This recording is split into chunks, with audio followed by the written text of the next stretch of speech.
50 days away, man.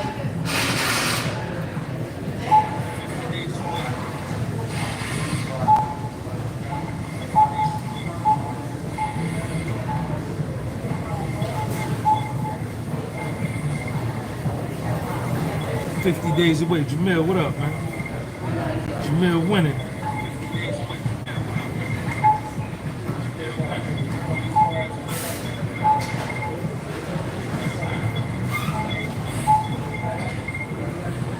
What's up, Jamil?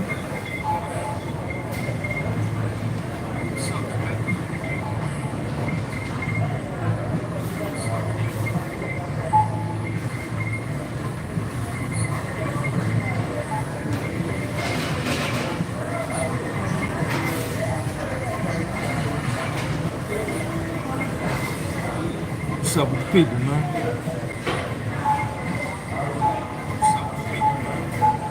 What's up with the people, man? What y'all up to, man?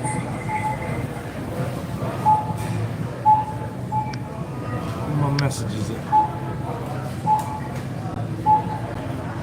Southbound, what up, man? Augusta, Georgia.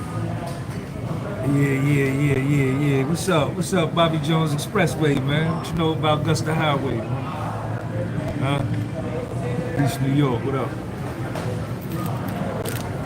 Yeah, I put the link up at the top, man. I pinned the link up there. 100 grand, what up? For any of y'all that want to do a one-on-one FaceTime call with me, man, they go to the link. It's up at the top. Let's get on the phone, man, and rap about it, man. Atlanta, Georgia, come on, man, stop, man. Clean protein, 4 servings, 14 grams, 56 grams of protein, no grams of added sugar, 16 grams of sugar.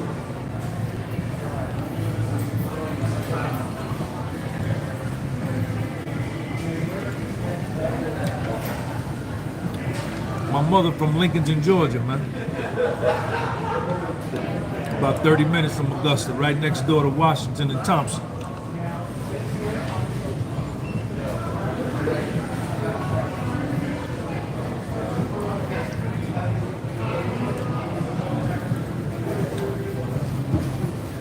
Ilya Davis, what's up, man?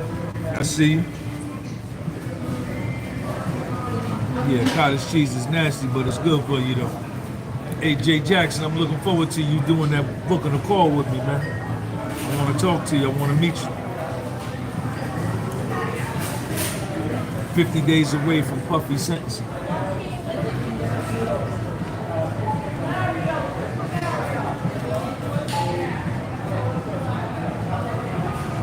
Nah, they don't start school here till September. First week of September.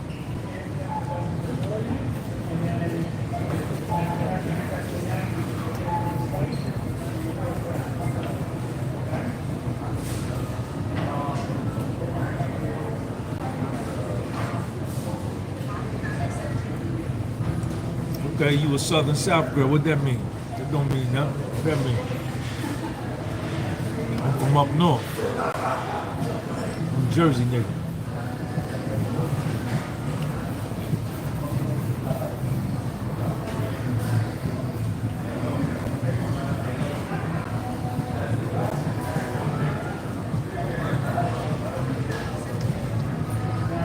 What y'all think Puff gonna get sentenced to?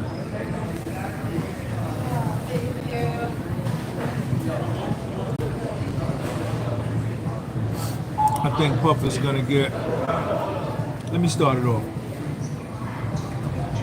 I think Puff is gonna get somewhere between 15 and 21 months. That's based on the sentencing guidelines table. Level 14, criminal history category of 0 or 1. He's a first offense. This is his first offense. This is his first criminal conviction. He's already served a year he will have already served over a year in jail. So he will get 54 days good time credit.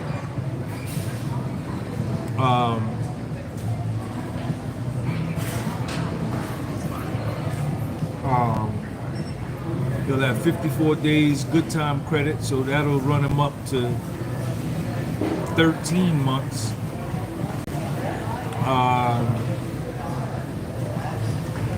He'll get a fine. He'll probably get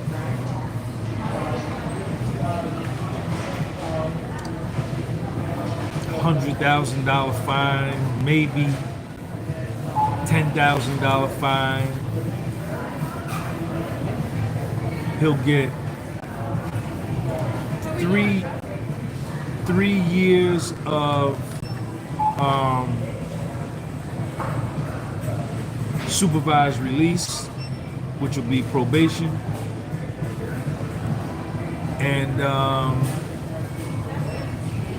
that'll be the end of it. That's my prediction. That's my prediction. Mike Brown. I'm sticking to time served, minimum guideline. I remember what the judge asked to find case similar based on the time served. Absolutely. Absolutely. Time served, he's a customer.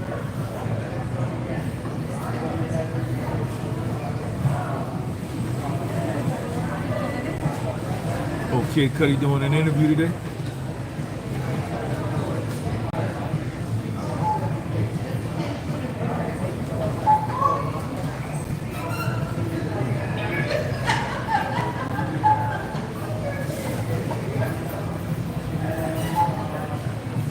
$5 years or more, how? How? Marquise Redburn, how? How do you get that? That your personal feeling because you don't like them? Jamelia, you have your last 10, Jamelia. How do you justify 5 years? You think he'll be pardoned before the sentence?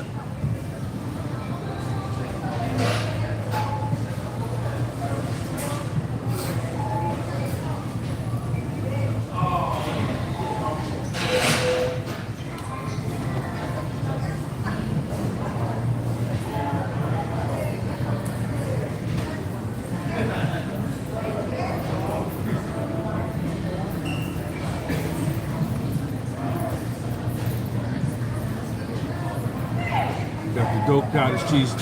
Make sure y'all hit that like button.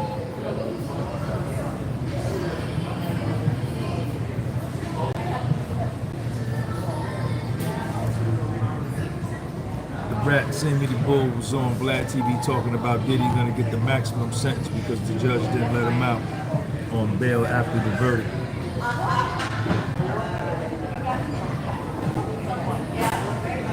Where did he do the interview?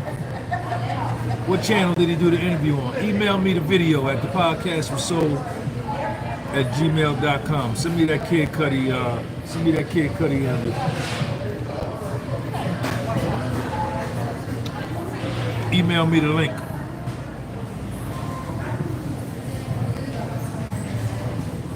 Thepodcastforsoul@gmail.com. 4 years or more, how? How?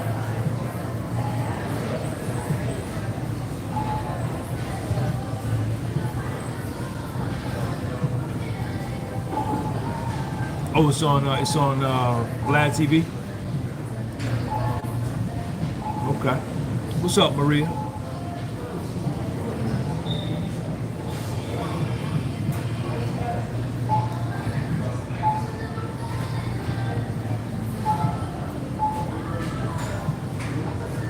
Oh, I thought you were talking about the Kid Cudi. Ilya Davis says 15 months. Why you say that, Ilya?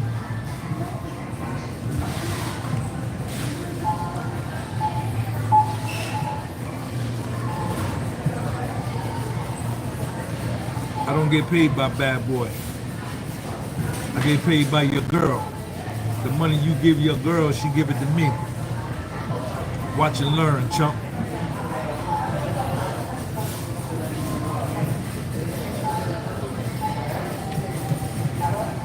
Yeah, I saw Sammy the Bull doing that, talking bad about Diddy, saying he needed a 38 to his forehead. Not good. And Sammy did fair time, so why he's talking like that is crazy. And Puffy was acquitted of everything.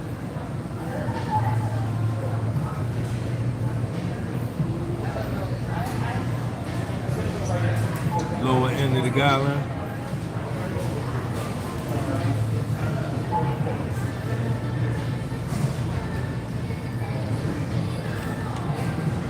I heard Gene say that they could take into account. Why would you listen to Gene? Nothing that he said has been proven. Nothing that he said. Nothing that he said came out in court. He wasn't even called as a witness. If anything Gene Deal had to say was so true and so important, he would have been called. Believe me, he would have been a bigger star witness than Cassie. He wasn't even called as a witness.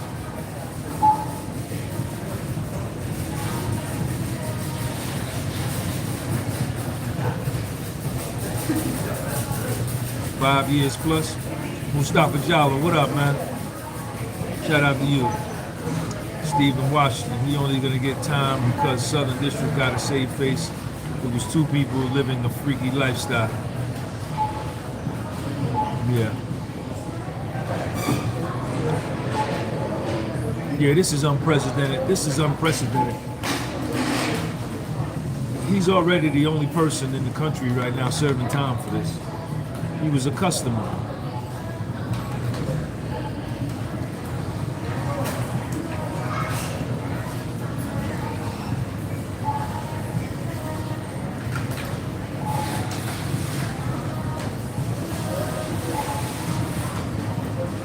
None of that is going to matter.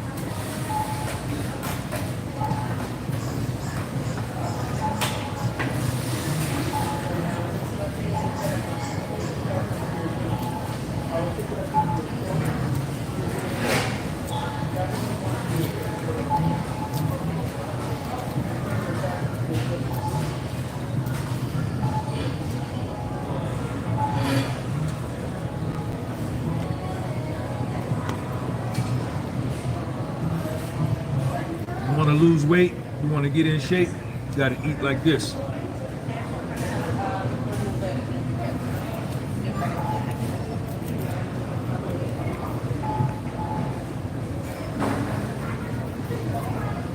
Milton Scott say 1 year. Why you say that, Milton?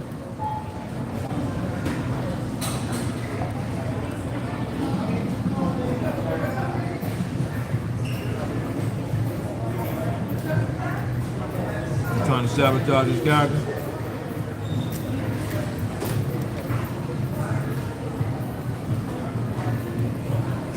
A little salt on there. A little pepper. Getting that protein in.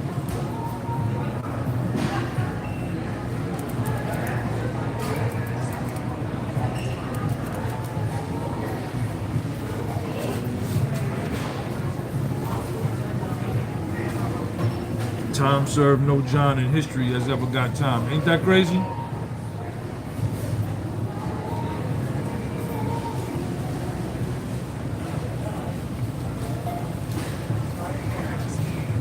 They lied on that man the whole case.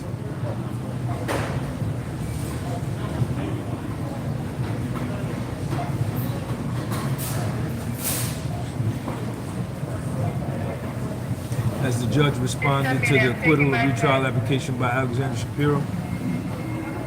Yeah, he shut it down.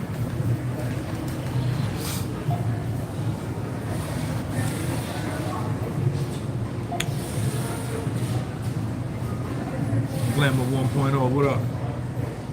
RJ Jones. Y'all make sure y'all book a call with me, man. Book a call with Sean G. Book a 15-minute call, man. Let's rap about it. We get on FaceTime, let's talk about it.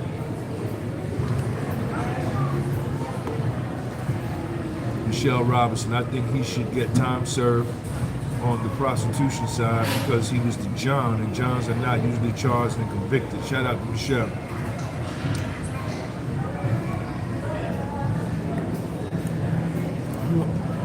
My nigga M. Dread, like I said when we was on the FaceTime, I don't know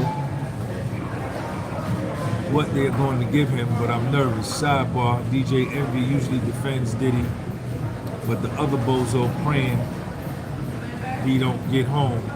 Free Diddy so I can pull up to the garden. Hey, you let Puff do something at Madison Square Garden. M. Drag, you know I'm gonna be in there. Mike Brown, time served, no probation. Diddy finna appeal the conviction. I believe that. I believe he's gonna appeal it. Alexandra Shapiro is the top appeal lawyer probably in the country, or one of the top. And she just had 2 cases overturned in the Second Circuit, which is where this case is being tried. And, you know, it's all right. It's all right. It'll be all right. Ironhead, what up? M. Dread, what up, man? You're showing on your cheat day, you gotta do a Gene Deal diet with all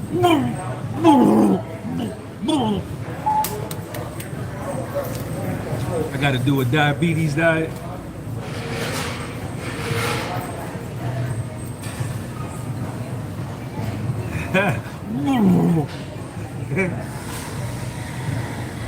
How much medication y'all think he on, man?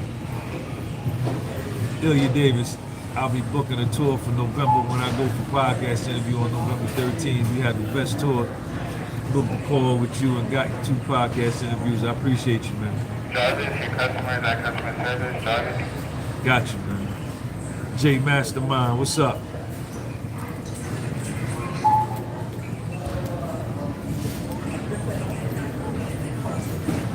Book a tour, man. Come on down. Come on down.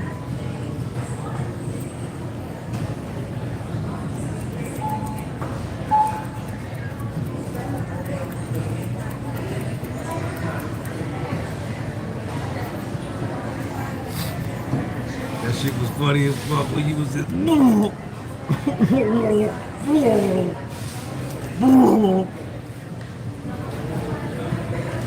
I saw him at the trial, man. He could barely walk. He could barely walk, man. He could barely walk.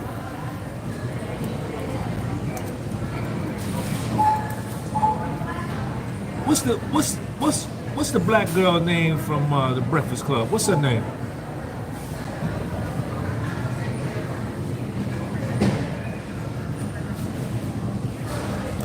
What's the black girl name on the Breakfast Club?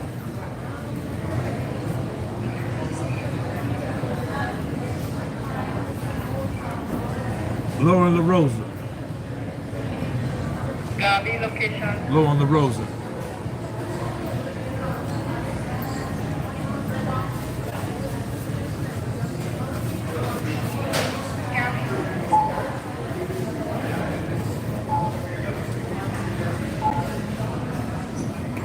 R.J.U. Jones. They can't give Puff more than 2 years either. They give time served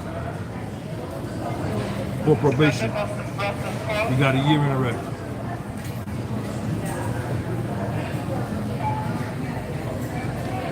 No, I'm not trying to get hired by Puff. Puff is a foundational black American man like me in the United States. I have a voice, and when I see he's being mistreated, he's being misrepresented, he's being lied on, deliberately torn down, me being the nigga that I am, raised up by my mother, who was a foundational black American from Georgia, Lincoln County, Georgia, right out 30 minutes outside of Augusta, Georgia. Raised me up learning about the Black Panther Party, Angela Davis, H. Rap Brown, Dr. King, Malcolm X, Muhammad Ali, Huey P. Newton, And having lived in this country for 56 years and saw what they have done and what they're trying to do to Puff and what they have done to my people, it's my duty to speak up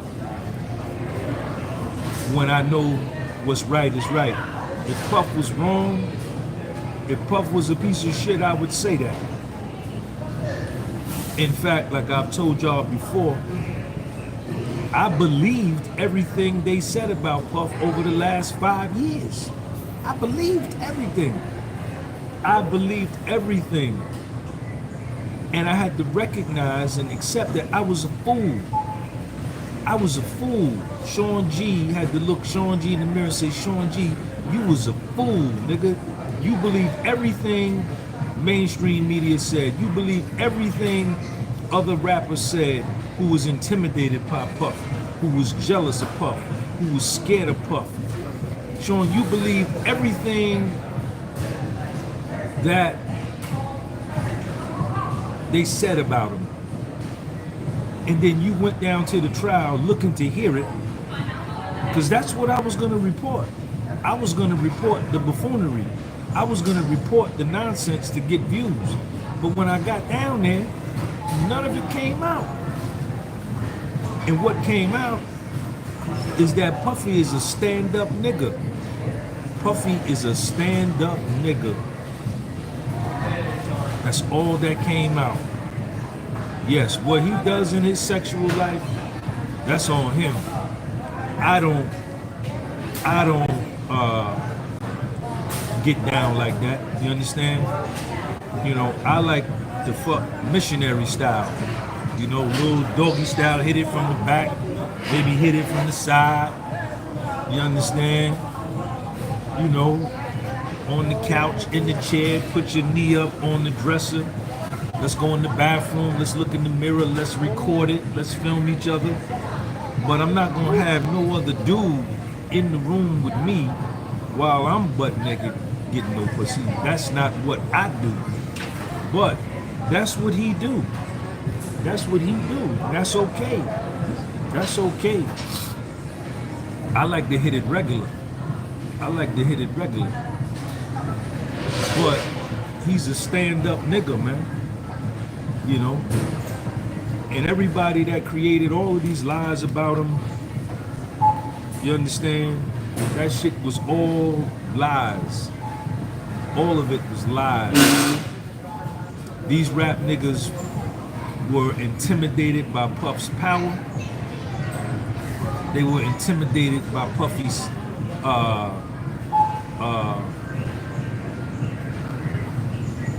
you know, his iconic status. He had more money than most of these dudes. He's more aggressive. He's a very aggressive man. Puffy's an alpha male. He's a boss. Whether you like him or not, whatever you consider him, if you looking at it objectively, that's all you can come up with. You know what I'm saying? I don't know the man. I've never met Puff. I've never met Puff. I've had sex with women and we filmed it and sat back and looked at it after we did it. I've done that in my life. That's dope. That's dope. I watch porn with women. If I'm with a woman, I've done that. Right? That's my life. That's my bedroom. I do what I want in my bedroom. I do what I want in my bedroom. You know what I'm saying?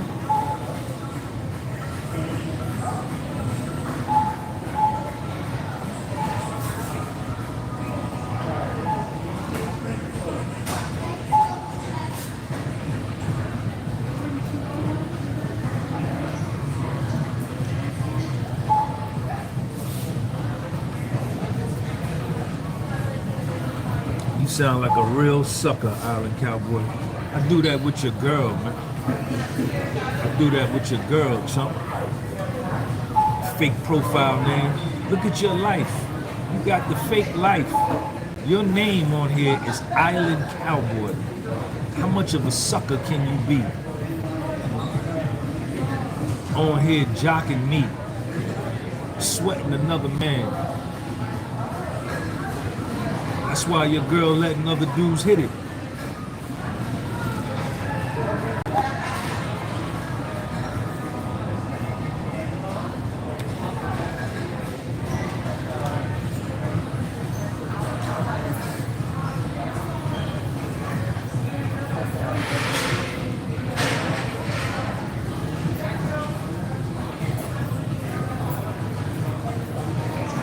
I don't know about what Cassie said. That doesn't, that ain't got nothing to do with me.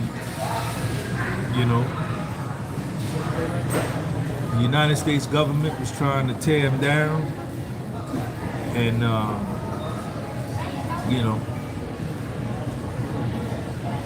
I went down there to the trial, and what I saw, I heard. Right, hey, DC Pro, he talking about me. Look at his name. He a dude. Cowboy. Wow. Fake ass nigga. Foundational Black American all day, nigga.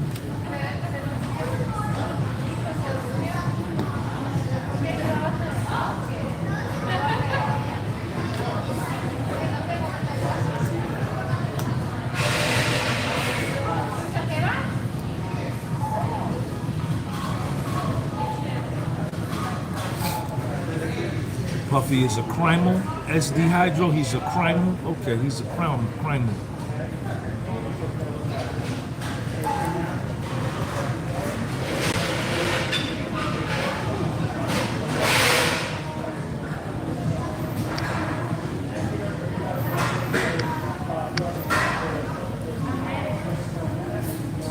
Yeah, they lied in that civil suit. Of course they did.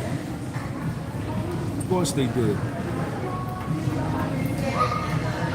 Found the whole trial is a miscarriage of justice. What was that called?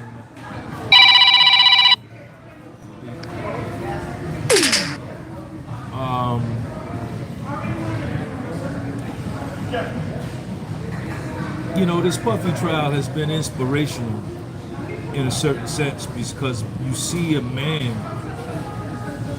a foundational Black American man, and it's usually us, the foundational Black American men, who get the short end of the stick in the criminal justice system.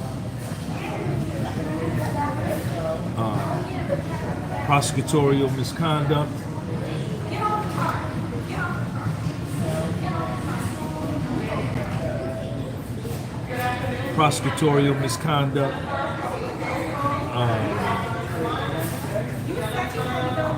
targeting,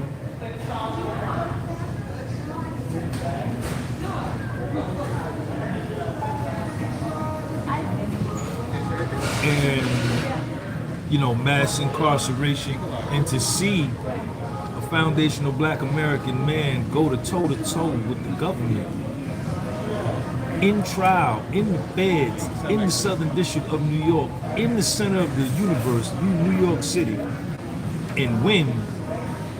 That was a huge spiritual experience for Black American men around the world.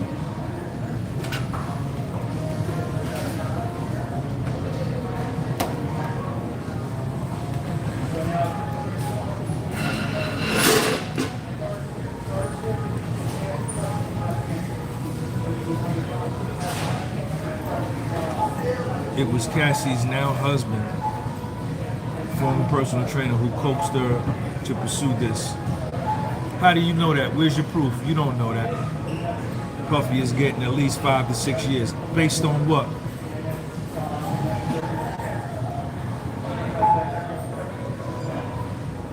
Puffy is an FBA man who likes to lotion up. That never came out in the trial. That's a lie.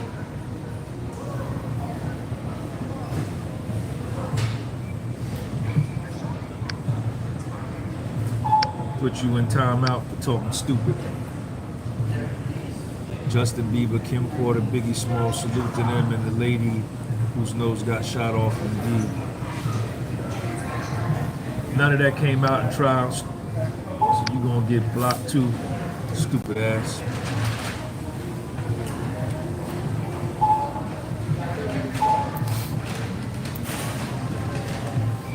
Michelle Robinson, thank you for being a voice for Puff and his kids and his mom, even when it wasn't popular. Absolutely, thank you, Michelle. What came out is Puffy had 9, 10 girlfriends. He bought his girlfriends cars. He paid their rent. He bought them diamond necklaces. He bought them diamond bracelets. He took them on his plane. He took them on trips. He told all of the women up front that I'm single. I'm not your boyfriend. I'm single. I have a lot of women. He was fucking a lot of his female employees. Any woman that came around him, he was trying to hit it. Period. That's what came out at the trial. That's what came out at the trial.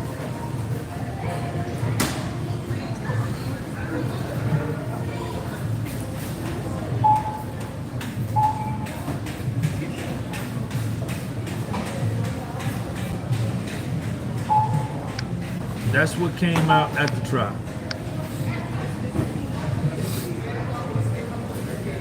Will you meet Diddy after he gets released? I don't know that. All these celebrities need to stop thinking they can't be touched, because to see an African make the money, to see an African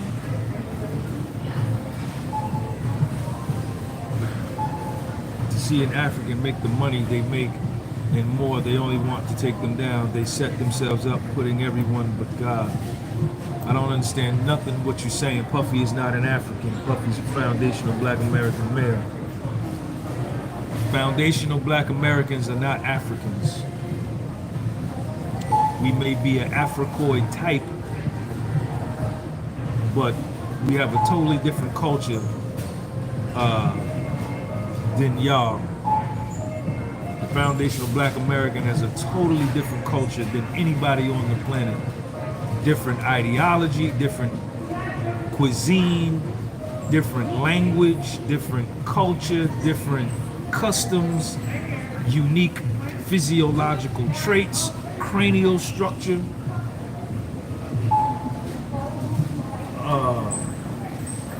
music, everything. So don't lump us into the category. There's 54 countries in Africa. We not part of none of them. We not part of none of them. And none of those 54 are a part of what we doing.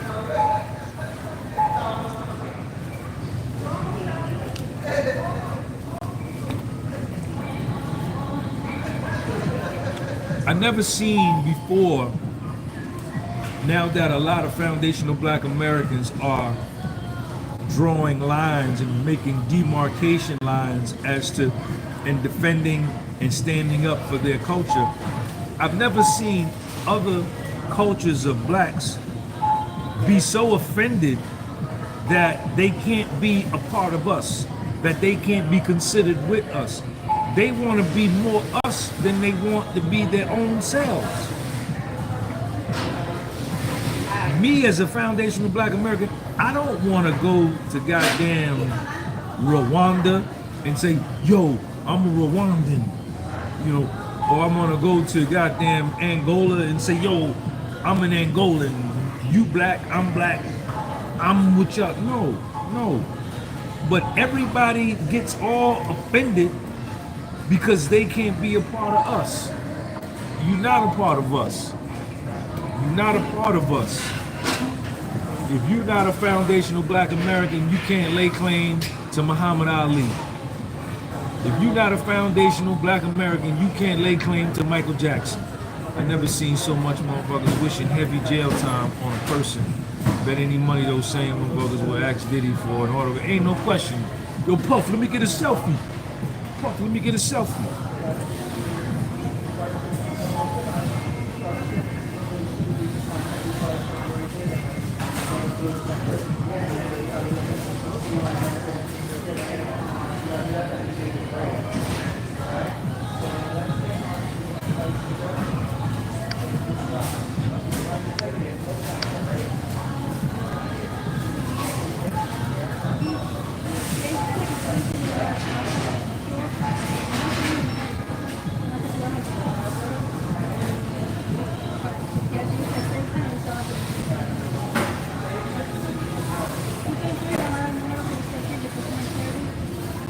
foundational black American is the most elite black species on the planet Earth.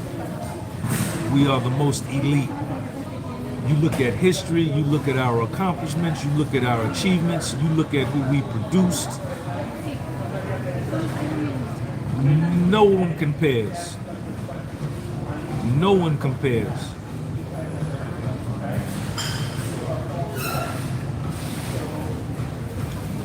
No, you nonsense, Rashid. You nonsense. You nonsense. Nobody has done what we've done. Nobody can beat us athletically. Nobody could beat us doing nothing athletic, physicality, music, nothing. Nothing. History has reflected that. History has recorded that. You got 2 billion Africans on the continent of Africa. They can't even win the World Cup in soccer. The whole continent plays soccer. The whole continent, they play soccer from the time they grow up to and they go to the World Cup and they get beat in the first round.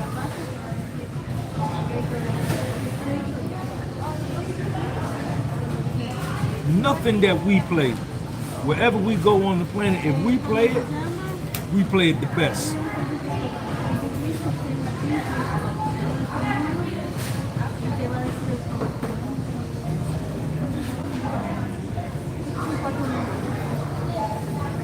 Punish drunk boxing.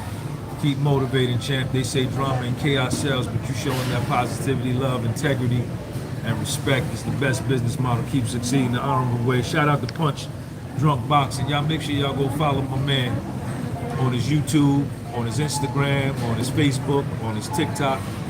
Punch Drunk Boxing. Appreciate you, Punch Drunk. Thanks for the super chat.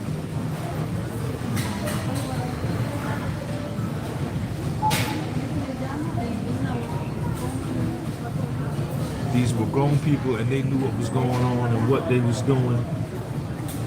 I prayed they let him out soon to be with his family. Yeah, what about the Nas album? What about it?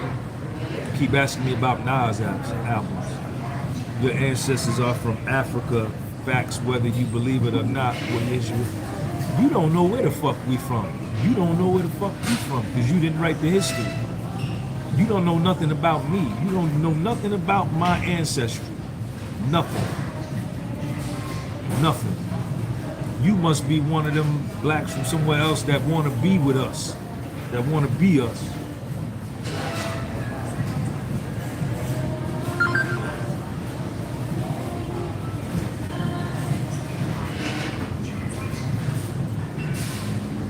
Man, shout out to Punch Drunk Boxing, man. Y'all make sure y'all go follow him and all that. Y'all go follow my man on all his social media platforms.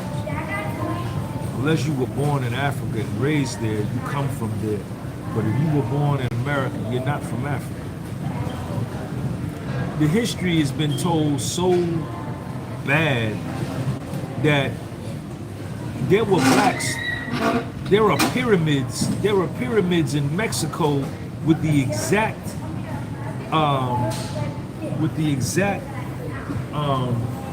what's the word I'm looking for, y'all? With the exact dimensions of the one at the Giza Plateau. There are big stone heads. There's big stone heads in La Venta.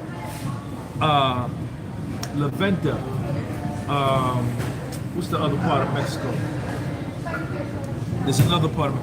Big stone heads. 10-ton, 20-ton stone heads with Africoid type speeches here in the United States. Before the Vikings came, before Christopher Columbus, before Jesus, before Christ.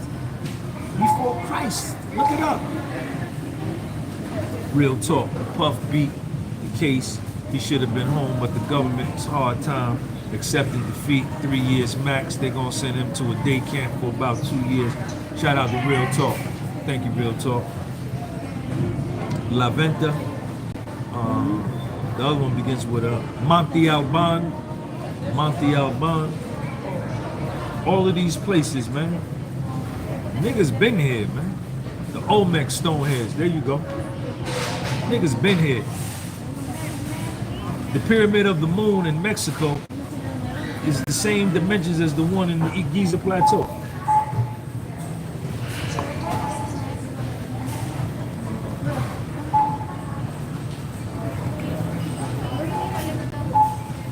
So don't nobody really know what the truth is, because so many lies been told.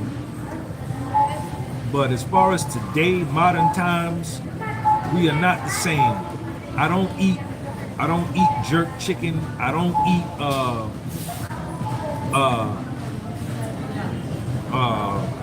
red snapper. I don't eat goddamn red snapper fish. None of that shit. Plantains, fried bananas. I don't eat that shit. I don't never wake up craving that. Fufu or whatever foods that they eat. Curry goat, curry chicken. I never wake up craving Jamaican food. I never wake up craving Haitian food. I never wake up craving African food. I don't listen to reggae. I don't listen to the Caribbean music, calypso, none of that shit. I wake up wanting me some goddamn grits and eggs, pork bacon, pork sausage. I want some goddamn collard greens with some smoked neck bone in there. And I want some smoked neck bone in my black eyed peas. And I want that cornbread cooked in the goddamn cast iron frying pan that my mother used to make the cornbread in the frying pan. And make the macaroni and cheese not in the box. She would get the noodles and put it in a big frying pan and cut regular cheese and lay cheese on it and burn the top noodles. You know, I listen to goddamn The Temptations, right? Goddamn Aretha Franklin. I wake up craving that. You know, I wake up craving nigga shit. You understand? No disrespect to nobody else's culture, but y'all not us. We totally different. We totally different. We totally different. Totally, 100%. You ask anybody.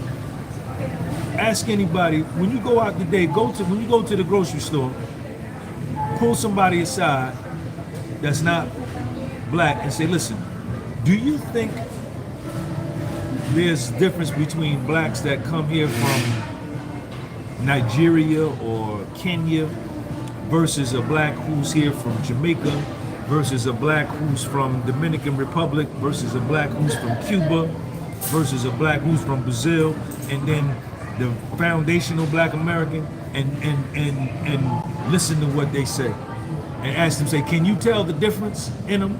And listen to what they say. 100%. 100%. I like hot sauce on my chicken.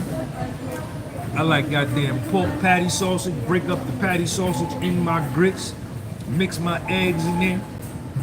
That shit. Hog maws and chitlins.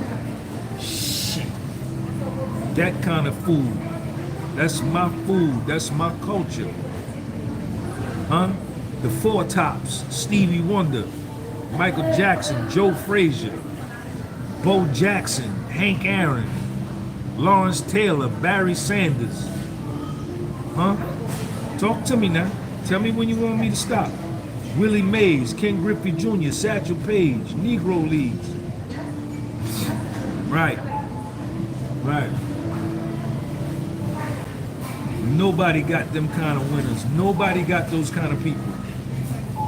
Or as many. Nobody does. That's just facts. And these other blacks from around the world, they come here and they get offended if you tell them that we're not a part of them or they're not a part of us. Like they want to be a part of us so bad. They want to be a part of us so bad. Well, yeah, this is divisive. Yeah, it's divisive. We're drawing lines and we're discriminating. We're being divisive. Because we got our own problems and we need to help ourselves that only we can figure out. We don't need your help. We don't need no help from the Caribbean. We don't need no help from Africa. Y'all help yourself. If y'all so much better than us, why where y'all from is not more built up than this? What y'all over here for? Go build your own joint.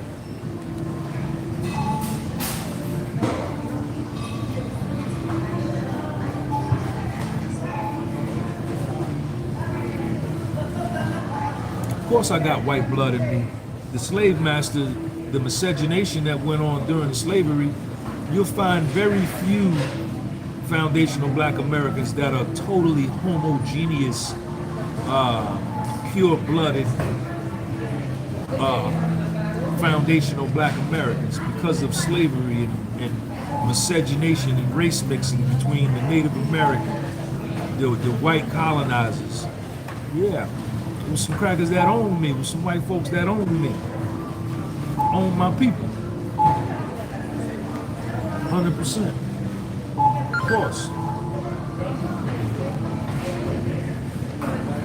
But you check my chromosomes, you see what it is. You watch me every day, you know what it is. You sweat me.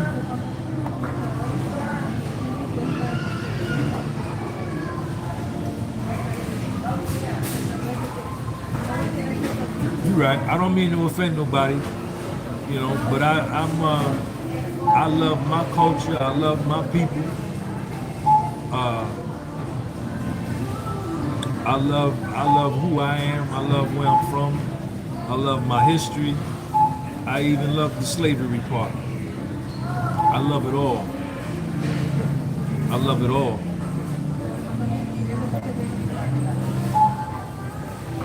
See, the deal is this. This is the deal, right? This is the deal. I'm gonna talk about that another time. My man get ready to come in.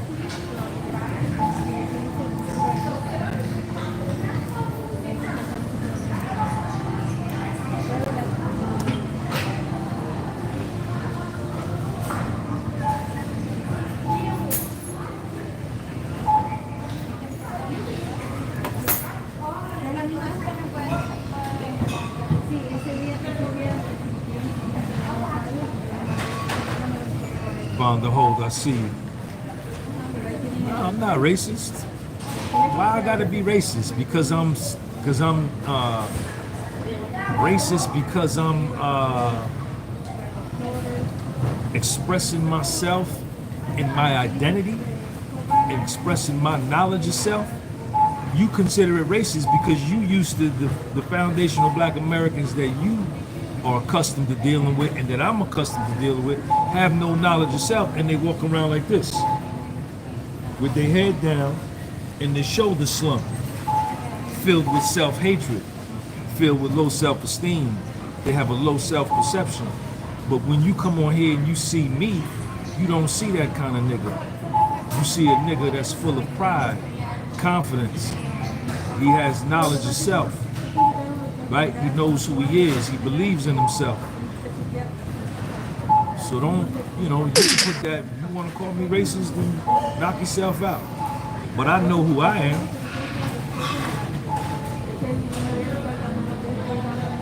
You understand?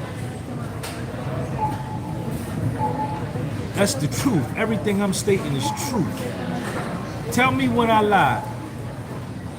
Tell me when I lied, Box Latino TV. Tell me when I lied. Tell me what I lied about, what I just said. Tell me what I lied about.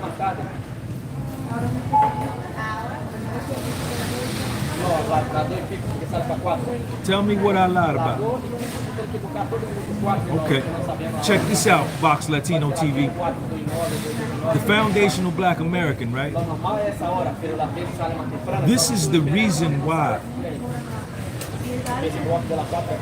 the foundational black American has the best genetics in the world, right? Because during slavery in this country, when we were enslaved, there was a process called selective breeding where the foundational black American was bred like animals, right? And it was done, I don't even think Box Latino, it was done for hatred. I don't think it was done out of hatred. I don't think it was done out of subjugation or out of malice. I think the slave masters were operating purely from business and the dollar bill. It was about business with them, right? It was about money. And they had to be brutal. They had to exercise brutality in order to control their profit center, right? And the profit center was free labor. Now, selective breeding is this. You take a super strong, super built black male, 6'2", 6'3", 6'1",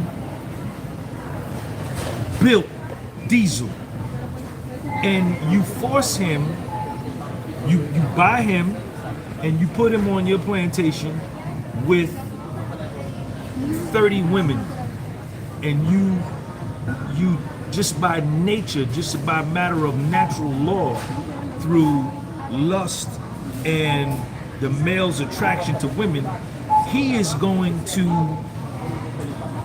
mate the way they saw it, mate, because we're talking about from an animal perspective. He is going to mate with all of the women on the plantation. And what is he going to reproduce? He's going to reproduce himself. His same strong genetic is going to come out in a boy child, in a female child. And there's going to be 40 of them, right? And if this cock diesel super built black male makes a baby with a big bone, voluptuous black female, big breast, big butt, big bones, if that male and her have a baby, what you're gonna create is a fucking genetic monster. All of the kids from them two are gonna be genetically superior, right? Now, if you extrapolate that for, say, 3 generations, son, father, grandfather. The grandfather and the grandmother had super genetics, built, the woman was voluptuous. Their offspring is gonna be crazy genetic. Then they do the same thing. The grandchildren are gonna be super genetic. And this was done so that they can work more, right? So that the slave could plow more mules, pick more cotton, pick more peas, pick more corn, pick potatoes, or whatever they could work more, right? Build. And the slave master could make money. It was a business move. But what it did, how it benefited us, is that I just showed you 3 generations, right? Grandfather, father, son. Now, that's 60 years, right? Now, take that and extrapolate that over fucking 290 years that these super genetic human beings are being created in Mississippi, Virginia, Arkansas, Kentucky, Texas, Tennessee, Florida, Georgia, North Carolina, Texas, Oklahoma, Missouri. You know, that's science. That's biology. A lot of people, Box Latino TV, you still there? Don't leave now. Don't get scared. Don't get scared. You still there? Box Latino, because you called me a racist. Is what I'm saying racist? What's up, Tony? Tinker Air Force Base, I see you. It don't matter who had a hand in foundation of Black American slavery. So what? Slavery is over. It's done. Foundational Black Americans that still fucking complaining about slavery and that their life is messed up because of slavery, use a lying motherfucker. Use a liar. Your life ain't shit because you ain't shit. You ain't shit.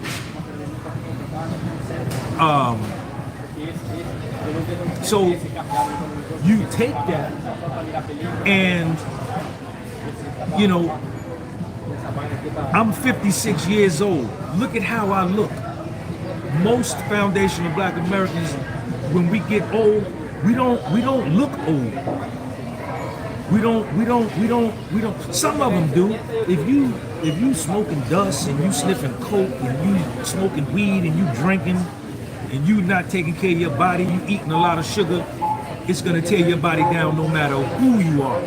But if the nigga takes care of himself, we look at the shit we do. Look at what we do.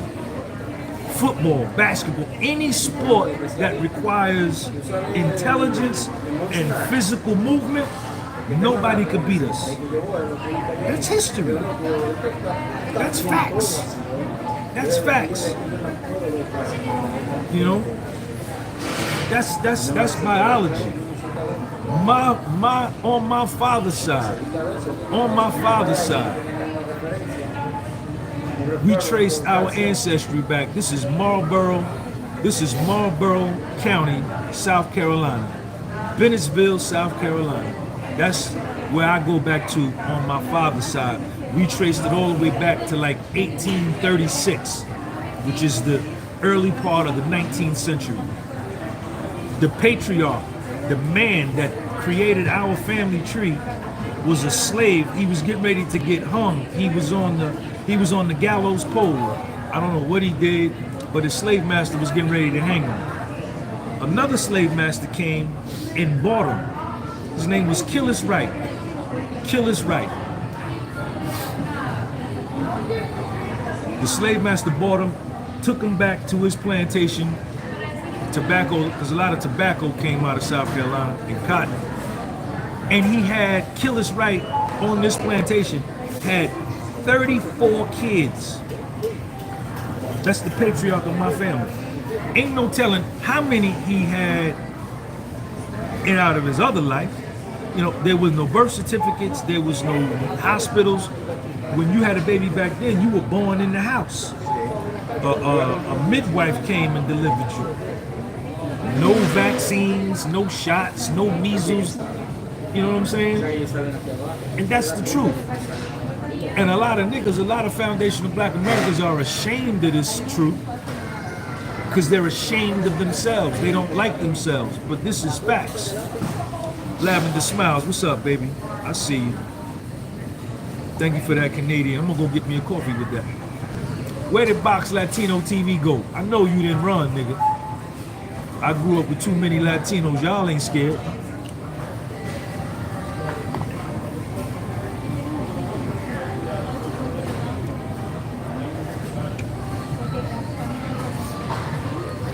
And a lot of this took place, the same selective breeding process took place in Cuba.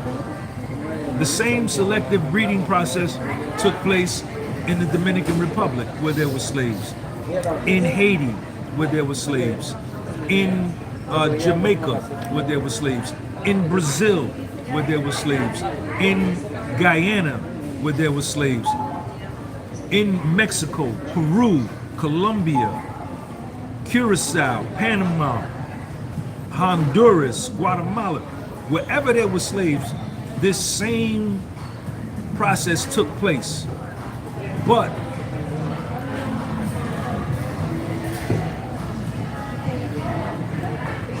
those other blacks, they still can't beat us doing nothing athletic. They still don't got the physiques that we got. All the best college football teams, Texas, Alabama, Clemson, LSU, South Carolina, Florida State, Florida, Miami, Ole Miss, Oklahoma, Texas A&M, Arkansas, all in the South. All in the South. All in the South. It's no coincidence. Foundational Black Americans from up north and from the West Coast and from the Midwest can't go down in the South and compete with them big country niggas down here. Georgia, Ohio State. Look at where Ohio State recruits from. All their recruits be from the South. When it comes to basketball, you got to come up here. You got to come to Baltimore. You got to come to Philadelphia. You got to go to Chicago. You know what I'm saying? You got to go to goddamn Brooklyn, New York. You know? Y'all don't want to hear that, but that's the truth. Don't nobody want to hear that, but that's the truth. That's why we can't get nowhere, because everybody's afraid to get your feelings hurt. I say fuck your feelings. My religion is reality. My religion is reality.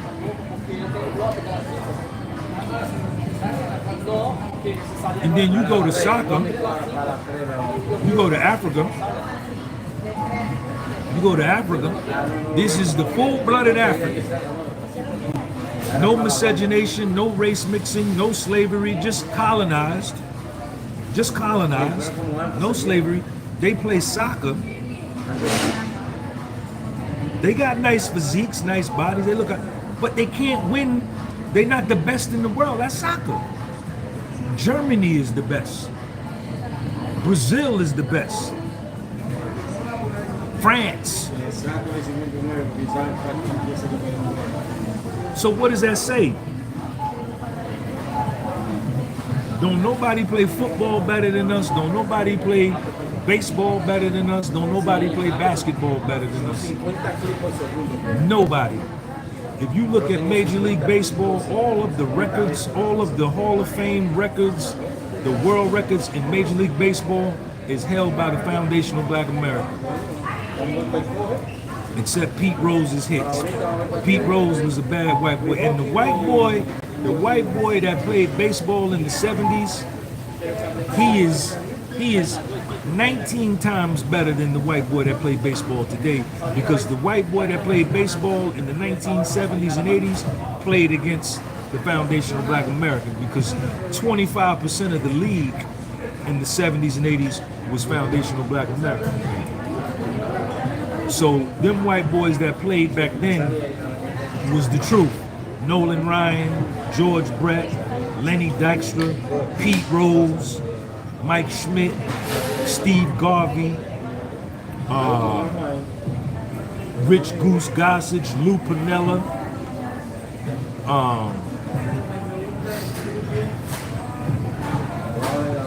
you know, in order to be the best, you got to play with the best.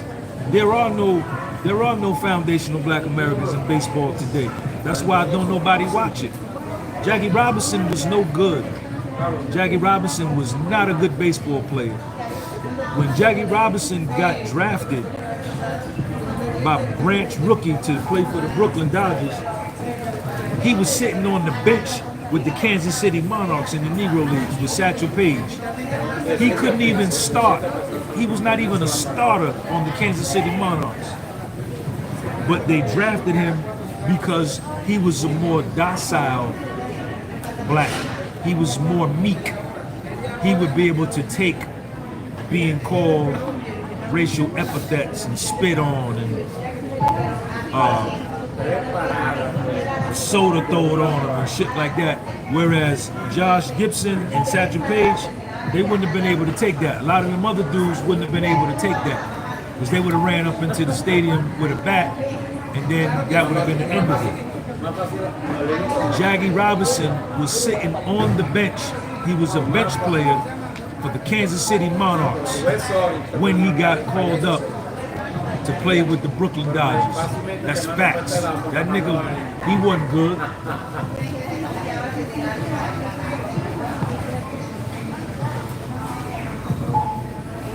He wasn't no good baseball player.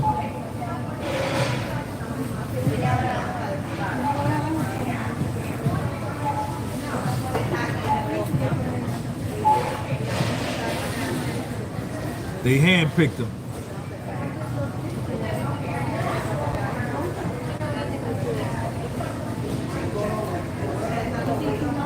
Satchel Paige used to put an all-star team together of Negro League baseball players, and in the off-season, they would play the all-stars of Major League Baseball who were all white. And Satchel Paige says, we used to have to let them win. If we played like a 5-game series, we would have to let them win 1 game or 2 games so we can keep the fans coming through the gate so we can make the ticket sales. Because he said if we beat them, if we shut them out every time, then nobody was going to come watch. So we had to let them score. We had to let, but they say they couldn't. Satchel Paige said they couldn't beat us. Couldn't beat us.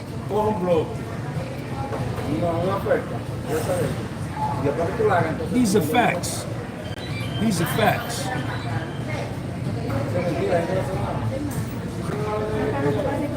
Anybody seen Box Latino TV? Where you go, man?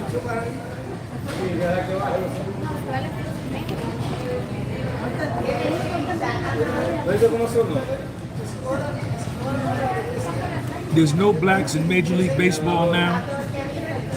And what Major League Baseball tries to do is they go to the Dominican Republic. They set up all of these academies in the Dominican Republic. And they go into San Pedro de Macorís, San Francisco de Macorís, La Capital, and they find the blackest Dominican that they can find. Darker than me. They find the blackest Dominicans they can find, and they draft those into Major League Baseball to make it appear like this is a black player. That Dominican player is a black player. But they not the same. Black Dominican players, they could play baseball, but they can't play like no nigga can. No. Nobody can. Nobody on the planet. Look at the history books. Hank Aaron, the home run king. Ricky Henderson, stolen base king. Ken Griffey, Willie Mays. It is what it is, man. It is what it is. Can't do nothing with us, man. Look at the game now. Look at baseball now. There's no stolen bases because there's no speed, right? There's more singles and doubles hitting the gap because there's no speed in the outfield. When you had an outfield, let me see, the Pittsburgh Pirates in 1979 won the World Series with 9 black players. The Pittsburgh Pirates, the 1979 Pittsburgh Pirates, look it up. The catcher was Spanish. He was from El Salvador. No, his name was, what was his name? The catcher was Spanish, and then they had a 1 or 2 other Spanish dudes, but they were all black. The rest of the team was foundational black American. I think Roberto Clemente was on that team, Willie Stargell, Dave Parker. The whole team was black. The Kansas City, the Yankees in the 1970s, the Yankees used to start 6 black players. Chris Chambliss at first, Willie Randolph at second, Mickey Rivers in center field, Reggie Jackson in right field, and Oscar Gamble in left field.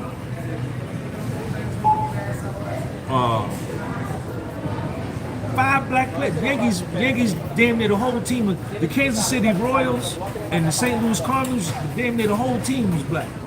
George Brett would probably be the only white player on the Kansas City Royals in the 70s. A couple of other white boys, but most of the team was nigga.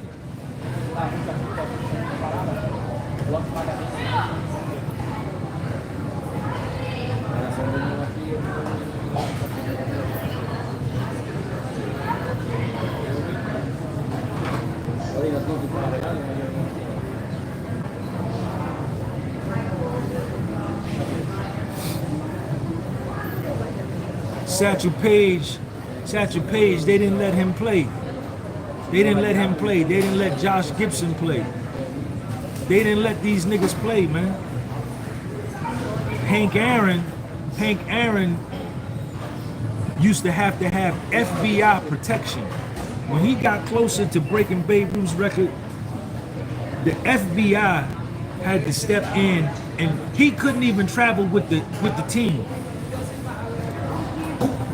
When Hank Aaron got the 600 home runs, he had to stay at a different hotel. He had to check in under a different name. They used to call him and tell him they was going to shoot him in right field. We're going to shoot your daughter. We're going to kidnap your daughter.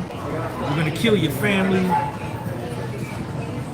And he had to deal with all this and then get up there and hit a 95-mile-an-hour fastball for a home run. Come on, man. And did it. And beat the record. Barry Bonds, I don't fuck with Barry Bonds. Barry Bonds cheated. That nigga's a cheater. We don't fuck with cheaters. We don't fuck with cheaters.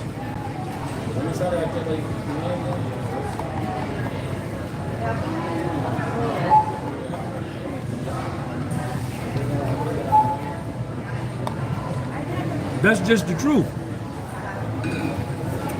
That's just the truth.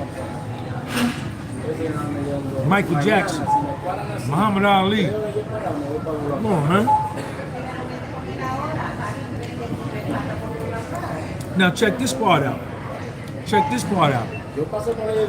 The Germans are the greatest scientists in the world. The NASA program in the United States, National Aeronautical Space Association, that sends the rockets to the moon, was when they started that program up, they went to Germany and confiscated the smartest Germans in the world and brought them here. The best cars are made by Germans, BMW, Mercedes, Audi. The Germans, engineering-wise, can't fuck with them. That's a fact. Look at the reality. You may not like to hear that. You may not want to understand that. But look at it. The Japanese are very smart engineering. Look at the cars they make. You buy a Honda or a Toyota, all you got to do is change the oil. And that motherfucker lasts goddamn 20 years.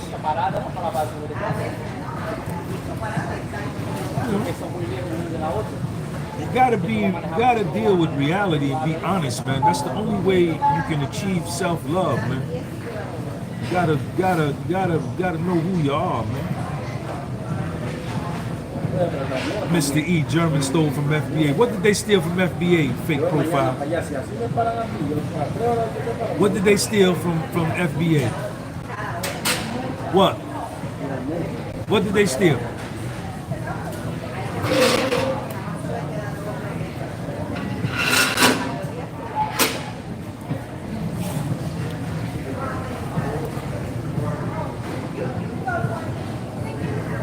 That's the truth.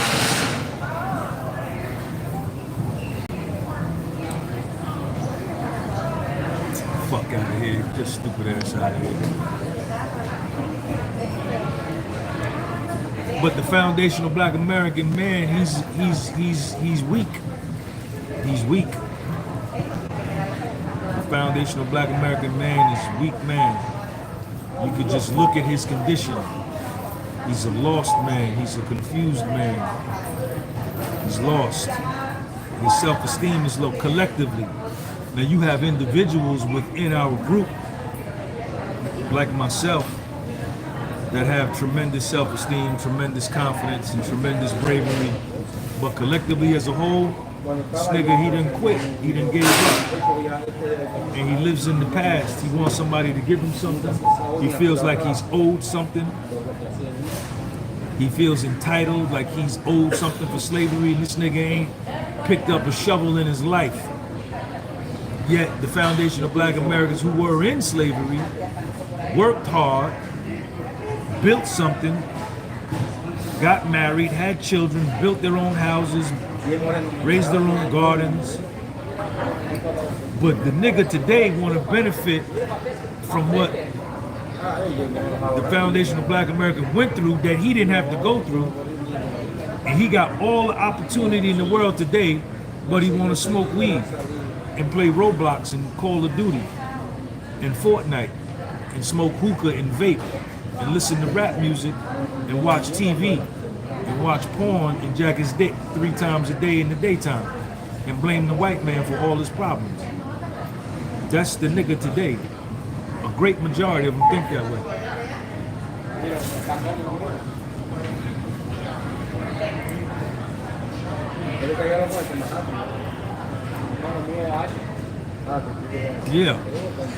Yeah.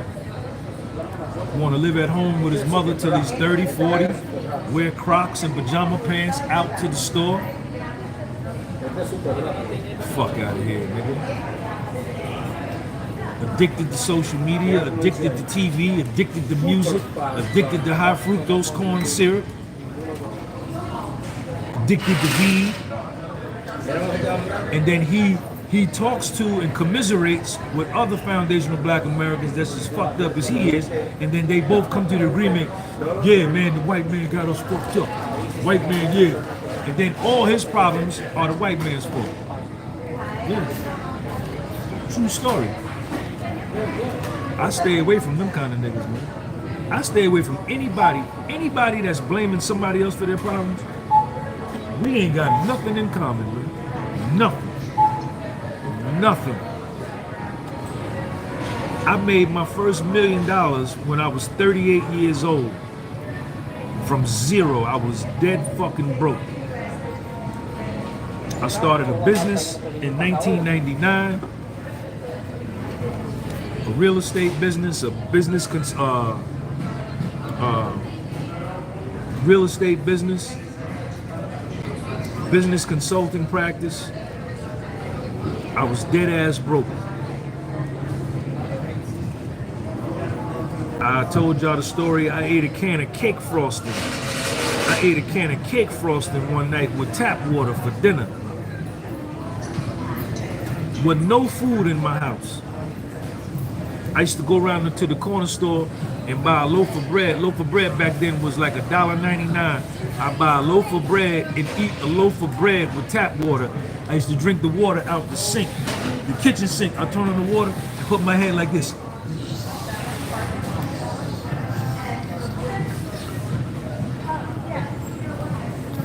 I was 30 years old.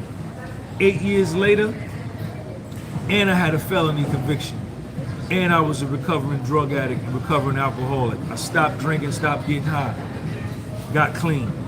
8 years later, I had a net worth of over $1 million by the time I was 38. And I didn't put no pistol in nobody's mouth to get it. And I wasn't moving no kilos from Washington Heights down to Georgia selling blow. I wasn't doing that either. I worked, flat-footed hustler, went through the failure, went through the adversity, went through the depression, went through the second guessing, went through calling myself stupid for leaving my corporate job, making $72,000 a year in 1999. That was my salary in the corporate world. But it paid off. I got investigated by the feds. I was 42. Went dead broke again by the time I was 44. Went to prison, federal prison, got a felony conviction. Got out of federal prison dead broke again, $1,400 with little Sean, my 5-year-old son, staring me in the face. And started over from scratch. No welfare, no food stamps, no Section 8, no public assistance, no EBT, no government cheese, no nothing. I don't think as a federal felon, as a convicted felon with a federal conviction, I don't even think you were entitled to any of them programs. But I didn't ask anyway. And I started all over from scratch with a felony conviction. And came all the way back. And y'all looking at me in this screen right now. I got over 200 million YouTube views worldwide. I do YouTube for a living, Instagram. And I still got my window cleaning business. I started cleaning windows when I got out. I didn't blame a motherfucker. I blamed me for my problem. I did that shit to myself. Didn't no white man do nothing to me. I did everything, the majority of the bad shit that happened to me, the trouble I got in, I did that shit to myself. I volunteered for a lot of that shit because my mother was from Georgia. And she taught me to say please, excuse me, thank you, be respectful, work hard. My mother taught me good values and principles, but I thought she was corny. I said, this motherfucker don't know what she talking about. She corny. Fool him, devil. Fool him, devil. Shit, everything she said came to pass. I was raised right. I was raised in a good household. I chose crime on my own. I chose to be a criminal by myself, trying to fit in and be accepted. Never no more. Fuck all y'all. I don't gotta be accepted by none of y'all. Fuck all of y'all.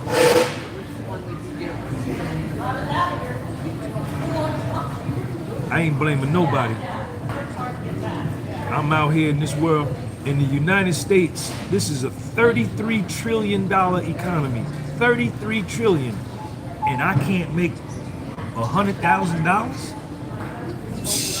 Something wrong with me if I can't do that. Yeah, I'm proud of me too. I'm proud of me too, man. Motherfuckers out here on welfare and shit, getting scamming, stealing and shit. Fuck out of here. Get your lazy ass up and go to work. Start a business, go cut grass. Do something.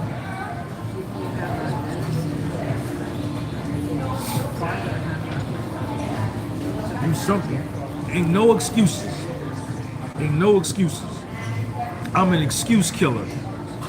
I got out of prison, I was 47 years old. When I got out the feds, I was 47 years old, dead broke in 2016. 9 years later, check me out. Check me out 9 years later. This is my second YouTube channel. Second. I get a check from Google every month. I get a check from Facebook every month. I get a check from Instagram every month. I'm working on my TikTok check and my Spotify check. I'm known worldwide for good shit. I'm known as a good person. I don't do the black buffoonery and all of that old dumbass shit. I'm known as a good person. I'm a single father. I take care of my son. I won custody of him. I went to court. Won custody of my son. He lived with me. We got toilet paper in the crib. We got paper towels. We got paper plates. We eat off a paper plate. Because I don't feel like washing no dishes every day. We eat off the paper plate, throw that shit in the garbage. We got soap. He got shampoo. He got clean drawers, clean socks. I got clean drawers. I got clean socks. The pillowcases is clean. The sheets is clean. The comforters is clean. You understand? We got butter in the refrigerator. We got an onion in the refrigerator. We got a gallon of milk in there. A loaf of bread up there. 2 dozen eggs in the refrigerator. Some meat. Bacon. Huh? But most importantly, the most important thing we got in our apartment, it's a little small apartment. I ain't rich. I live in a small ass apartment in North Jersey. You understand? Old radiator for heat, old kitchen cabinets. I don't care. It's better than Morgantown, better than the feds, better than MDC Brooklyn where Puff at, better than the county jail. But the most important thing that's in my apartment with me and Little Sean is love, honesty, and self-confidence. That's all over our apartment. I drive a used car with 240,000 miles on it. I still get pussy. Women still want to fuck me. You know what I'm saying? I don't gotta pay for pussy. They want to give it to me on the strength. I know how to talk to women. I'm still attractive. I look good. I'm in great health. I don't take no medication. I don't got diabetes. I don't got high blood pressure. None of that. I don't have erectile dysfunction. My dick still works. I'm good. I'm good. My son is 14 years old. He loved me to death. I love him. No, East New York, 318. I ain't got no plastic cups. I use the jar. The jar from the mayonnaise and the jar from the jelly. Any jar that I get with salsa dip in it or jelly, when the jelly run out or the mayonnaise run out or the mustard run out, I clean the jar out and I put that in the freezer, and that's what we drink out of. We drink out of old jars. And I put it in the freezer so it be cold. So the jar be cold. So when I pull it out the freezer, it's already cold. I ain't got to put no ice in it.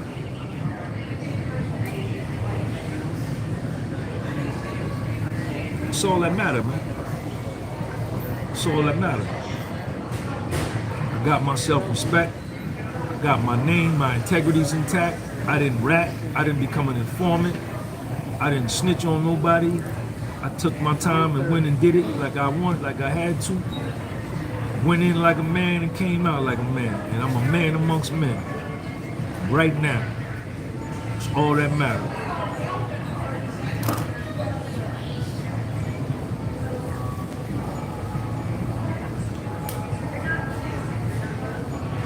That's it. That's it. That's it. I don't need a BMW. I don't need a house with 4 bathrooms and 6 bedrooms and it's just me and Sean. What do I need that for? I don't need that. I just need enough for me. Because I'm still fly. I still look good. You understand? You know, I still look good. Women still want to fuck me. I'm still attractive to women. 50-year-old women, 60-year-old women, 40-year-old women, 30-year-old women, 20-year-old women. You should see my DM. You should see my DM.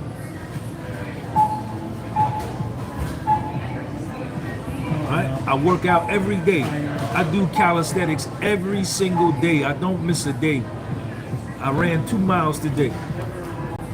For the month of August, me and little Sean are doing at least 100 push-ups a day. So by the end of August, we're gonna be done did 3,000 push-ups. It's more for him.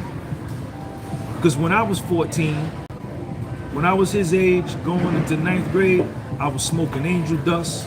I was tripping off of mescaline. I was smoking weed, getting drunk, taking Valiums, taking speed. I was fucked up. Getting chased by cops, getting suspended from school. I was a mess at 14.